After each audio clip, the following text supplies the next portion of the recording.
আসসালামু আলাইকুম। যারা চিন্তা ভাবনা করতেছেন যে ইলেকট্রিক বাইক কিনবেন, কিন্তু আবার এটাও চিন্তা ভাবনা করতেছেন যে ইলেকট্রিক বাইক বৃষ্টিতে চালানো যায় কিনা, পানির মধ্যে চালানো যায় কিনা। আজকে আমি সরাসরি আপনাদের দেখাচ্ছি যে এখন বৃষ্টি হইতেছে। মোটামুটি একটু বৃষ্টি হচ্ছে দেখে আপনার ক্যামেরাতে তেমন বোঝা যাইতেছে না। কিন্তু রানিং বৃষ্টি হইতেছে। এখানে আপনার হচ্ছে বৃষ্টিতে খুব ভালোভাবে চালানো যায়, কোনো সমস্যা হয় না। আমি এর থেকে অনেক বেশি বৃষ্টিতেও চালিয়ে দেখছি।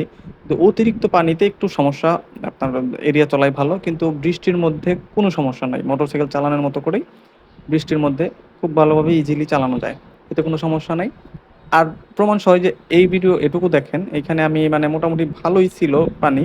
প্রায় চাকা ডুবে গেছিল এরকম অবস্থা। এখানেও কিন্তু আমি এই ইলেকট্রিক বাইক দিয়ে আপনার হচ্ছে চালাইছি, পার হইছি। তো এখানেও কোনো সমস্যা হয় নাই, বন্ধ হওয়া কিংবা কোনো সমস্যাই হয় নাই। খুব ভালোভাবে চালাইতে পারছি। আর এখন যেটা দেখাইতেছি এটা তো বৃষ্টির মধ্যেই চালাইতেছি। এখানেও কোনো সমস্যা নাই।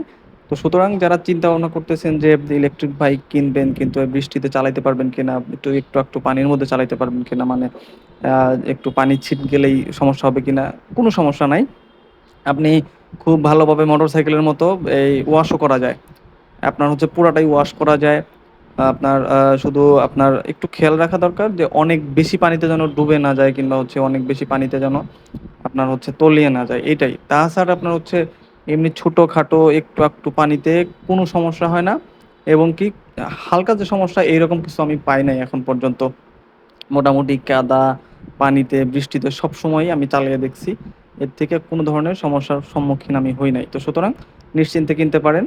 এই চিন্তা ভাবনা যদি করে থাকেন যে বৃষ্টির পানিতে সমস্যা হবে, কোনো সমস্যা নেই, ঠকবেন না। আসসালামু আলাইকুম।